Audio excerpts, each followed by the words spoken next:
ಹಂಗಿರ್ಬೇಕು ಹಿಂಗಿರ್ಬೇಕು ಅಂತ ನೂರಾರು ಕನ್ಸ್ ಕಟ್ಟಿರ್ತಾರೆ. ಆದ್ರೆ ನಾನು ಯಾವತ್ತೂ ಅದ್ರ ಬಗ್ಗೆ ಯೋಚನೆ ಮಾಡ್ದವಳೆ ಅಲ್ಲ.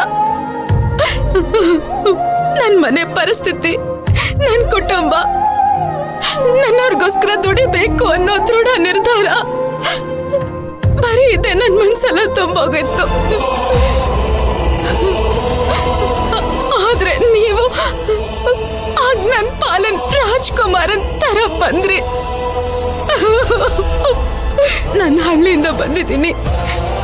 ನಾನ್ ಬಡವ್ರ ಮನೆ ಹುಡುಗಿ ಇದ್ಯಾವುದನ್ನು ಲೆಕ್ಕಿಸ್ದೆ ನನ್ನೊಳ್ಳೆ ರಾಜ್ಕುಮಾರಿ ತರ ನೋಡ್ಕೊಂಡ್ರಿ. ನೀವ್ ತೋರಿಸಿದ್ದ ಅಷ್ಟು ಪ್ರೀತಿಗೆ ನನ್ ಯಾರು ಅನ್ನೋದನ್ನೇ ಮರ್ತು ಹೋಗಿದ್ದೆ ಧ್ರುವ ಅವ್ರೆ, ಮರ್ತು ಹೋಗಿದ್ದೆ. ಬೆಲೆನೆ ಕಟ್ಟಕ್ಕಾಗದೆ ಇರೋ ನಿಮ್ ಪ್ರೀತಿಗೆ ನನ್ ಯೋಗ್ಯಳ ಅಂತ ನಾನ್ ತುಂಬಾ ಸಲ ಪ್ರಶ್ನೆ ಮಾಡ್ಕೊಂಡಿವ್ನಿ. ಆದ್ರೆ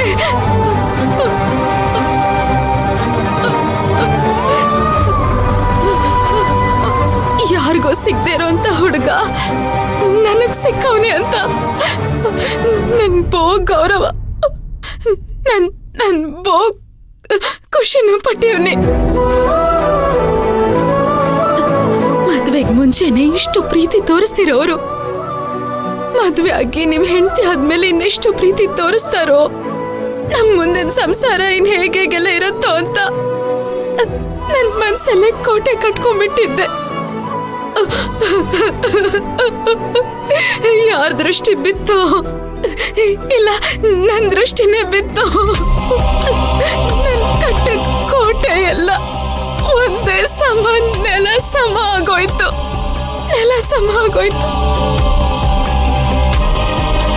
ಇಷ್ಟು ಒಳ್ಳೆ ಹುಡುಗನ ಕೊಟ್ಟಿರೋ ದೇವ್ರಿಗೂ ನನ್ ಮೇಲೆ ಕೋಪ ಇತ್ತೋ ಏನೋ. ನನ್ನ ಹಣೆ ಬರಹಕ್ಕೆ ದೇವ್ರನ್ನ ಬೈದ್ರೆ ಏನ್ ಪ್ರಯೋಜನ?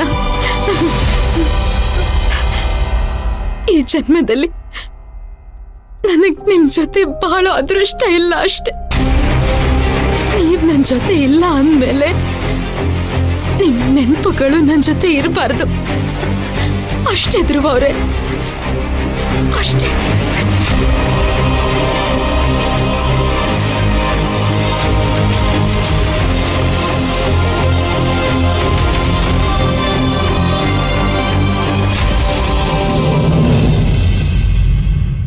ಇವತ್ವರೆಗೂ ನನ್ನ ಜೀವನದಲ್ಲಿ ಯಾರ ಹತ್ರನೂ ಈ ಥರ ನಡ್ಕೊಂಡಿಲ್ಲ.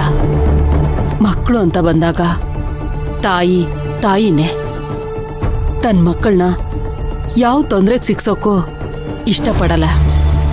ಆ ಕಾರಣಕ್ಕೇನೆ ನಿಮ್ಮಿಂದ ದೂರ ನನ್ನ ಮಗನ್ನ ಕರ್ಕೊಂಡು ಬಂದೆ.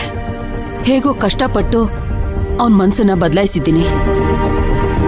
ನೀವು ಮತ್ತೆ ತೊಂದರೆ ಕೊಡೋಕೆ ಬಂದಿದ್ದೀರಾ ಅನ್ನಿಸ್ತಾ ಇದೆ. ಅವ್ರೆ ಇಲ್ಲ, ನಾವು ನಿಮಗೆ ತೊಂದರೆ ಕೊಡೋಕಂತೂ ಬಂದಿಲ್ಲ. ಮತ್ತೆ ತೊಂದರೆ ಕೊಡದೆ ಸಹಾಯ ಮಾಡಕ್ ಬಂದಿದ್ದೀರಾ? ನಿಮ್ ಮಗಳಿಂದ ನನ್ ಮಗನ್ ಜೀವನನೇ ಹಾಳಾಗೋಗ್ತಿತ್ತು. ಹೇಗೋ ಕಷ್ಟಪಟ್ಟು ಅವನೊಂದ್ ದಾರಿಗೆ ತರ್ತಾ ಇದ್ದೀನಿ ನಾನೀಗ. ಮತ್ತೆ ಯಾಕೆ ಬಂದು ತೊಂದರೆ ಕೊಡ್ತಾ ಇದ್ದೀರಾ ಅಂತ ಕೇಳ್ತಾ ಇದ್ದೀನಿ. ಅಯ್ಯಯ್ಯೋ ಅವರೇ, ನನ್ನ ಮಗಳು ಯಾವತ್ತೂ ಇನ್ನೊಬ್ರ ಜೀವನ ಹಾಳು ಮಾಡೋಕ್ಕಿಲ್ಲ ಕಣವ. ಅವಳ ಮನ್ಸ್ನಾಗೂ ಇನ್ನೊಬ್ರಿಗೆ ಕೇಡು ಬಯಸಕ್ಕಿಲ್ಲ. ನಿಮ್ ಮಗಳು ಬಂದು ಇದೇ ಮಾತೆ ಹೇಳ್ತಾ ಇದ್ಲು.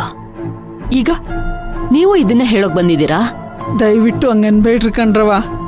ಯಾರ ಮನೆ ಮುಂದೆನೂ ಹೋಗಿ ಯಾರ ಜೀವನನೂ ಹಾಳು ಮಾಡೋ ಬುದ್ಧಿ ನಮ್ಗಿಲ್ಲ. ಬಾಯಿ ಮಾತಲ್ಲಿ ಹೇಳಿದ್ರೆ ಎಲ್ಲ ಸರಿ ಹೋಗ್ಬಿಡತ್ತಾ? ಅವ್ವ, ನಾವ್ ಹಳ್ಳಿ ಜನ ಕಣ್ರವ. ನಮ್ಗೆ ಎರಡೆರಡು ನಾಲ್ಗೆ ಇಲ್ಲ, ಬಣ್ಣದ ಮಾತು ಬರೋಕ್ಕಿಲ್ಲ. ಕೊಟ್ಟು ಮಾತನ್ನ ಉಳಿಸ್ಕೊಳಕ್ಕೆ ಪ್ರಾಣ ಬೇಕಾದ್ರೂ ಕೊಡ್ತೀವಿ. ನಿಮ್ ಮಗಳು ಇದೇ ತರ ನನ್ಗೆ ಹೇಳಿ ಹೋಗಿದ್ಲು, ಇನ್ಯಾವತ್ತೂ ನಿಮ್ ಮಗನ ಹಿಂದೆ ಬರಲ್ಲ ಅಂತ. ಆದ್ರೆ ಆ ತರ ಅವಳು ನಡ್ಕೊಳ್ಳಿಲ್ಲ. ಏನ್ ಮಾಡೋದು ಹೇಳಿ? ನನ್ನ ಹಣೆ ಬರನೇ ಸರಿ ಇಲ್ಲ. ನನ್ ಮಗ ಸರಿ ಇದ್ದಿದ್ರೆ ನಾನ್ ಬೇರೆಯವ್ರ ಮುಂದೆ ನಿಂತು ಈ ರೀತಿ ಮಾತಾಡೋ ಅವಕಾಶನೇ ಬರ್ತಿರ್ಲಿಲ್ಲ. ಅಯ್ಯಯ್ಯೋ, ಹಂಗ ಅನ್ಕೋಬೇಡಿ ಕಣ್ರವ. ಇಲ್ಲಿ ಯಾರು ಕೆಟ್ಟವ್ರಲ್ಲ, ಆದ್ರೆ ಪರಿಸ್ಥಿತಿ ಸಂದರ್ಭ ಹಂಗ್ ಮಾಡಿಸ್ತದೆ.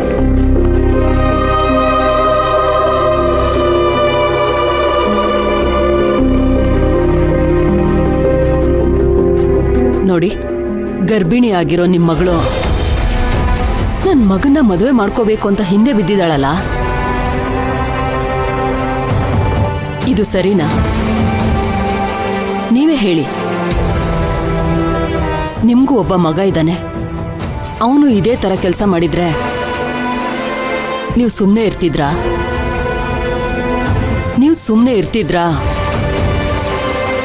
ನೀವು ಒಪ್ಕೋತಾ ಇದ್ರಾ? ಅವ್ವ, ನಿಮ್ದು ಅಮ್ಮಯ್ಯ ಅಂತೀನಿ. ನನ್ನನ್ನೇನು ಬೇಕಾದ್ರು ಅನ್ನಿ, ನಾನೇನು ಅನ್ನಕ್ಕಿಲ್ಲ. ಇದನ್ನೆಲ್ಲ ಮನ್ಸಲ್ಲಿಟ್ಕೊಂಡು ಈ ಎತ್ಕರಳಿಗೆ ನೋವು ಕೊಡ್ಬೇಡ್ರಿ ಕಣ್ರವ, ನೋವು ಕೊಡ್ಬೇಡಿ. ಇಲ್ಲಿ ಒಳ್ಳೆಯವ್ರು ಯಾರು ಕೆಟ್ಟವ್ರು ಯಾರು ಅಂತ ಚರ್ಚೆ ಮಾಡೋಕೆ ನನಗ್ ಸಮಯ ಇಲ್ಲ. ಅದ್ ಸರಿ, ನೀವ್ಯಾಕೆ ಇಲ್ಲಿಗೆ ಬಂದಿದ್ದೀರಾ ಅಂತ ಮೊದಲು ಅದನ್ನ ಹೇಳಿ. ಧ್ರುವನ್ನ ಒಂದೇ ಒಂದ್ಸರಿ ನೋಡ್ಕೊಂಡು ಮಾತಾಡ್ಸ್ಕೊಂಡು ಹೋಗೋಣ ಅಂತ ಬಂದೆ ಕಣವ. ಮತ್ತೆ ಅವ್ರನ್ನ ನೋಡಕ್ಕಾಯ್ತದೋ ಇಲ್ವೋ? ನನ್ ಮಗನ ಹತ್ರ ನೀವೇನ್ ಮಾತಾಡ್ಬೇಕು? ಅವ್ವ, ನನ್ನ ಮಗಳ ಜೀವನ ಹಿಂಗಾದಾಗ ನಮ್ಮ ಸಂಬಂಧಿಕರು ನಮಗ್ ತಿಳಿದವ್ರೇನೆ ನನ್ನ ಮಗಳ ಬಗ್ಗೆ, ಅವಳ ಜೀವನದ ಬಗ್ಗೆ ಕೆಟ್ಟದಾಗಿ ಮಾತಾಡಿದ್ರು. ಆಗ ಧ್ರುವ ಎಲ್ಲ ವಿಷಯ ತಿಳಿದು ನನ್ನ ಮಗಳಿಗೆ ಜೀವನ ಕೊಡ್ತೀನಿ ಅಂತ ಹೇಳ್ದ. ನಿಮ್ಮ ಮಗ ನಿಜವಾಗ್ಲೂ ದೇವತ ಮನುಷ್ಯ ಕಣವ. ಅಂತ ಮಗನ್ಗೆ ಜನ್ಮ ಕೊಟ್ಟಿರೋ ನೀವು ನಿಜವಾಗ್ಲೂ ದೇವತೆ. ಈ ಜಾಗದಲ್ಲಿ ಬೇರೆ ಯಾರು ಇದ್ದಿದ್ರೆ ನನ್ನ ನೋಡ್ತಿದ್ದಂಗೆ ಮನೆಯಿಂದ ಕತ್ತಿಡ್ತು ದಬ್ಬರು. ಆದ್ರೆ ನೀವಾಗಿರೋದಕ್ಕೆ ಇಲ್ಲಿ ನಿಲ್ಸ್ಕೊಂಡು ಮಾತಾಡ್ತಾ ಇದ್ದೀರಾ. ಧ್ರುವನಂತವ್ರು ಕೋಟಿಗೊಬ್ರು.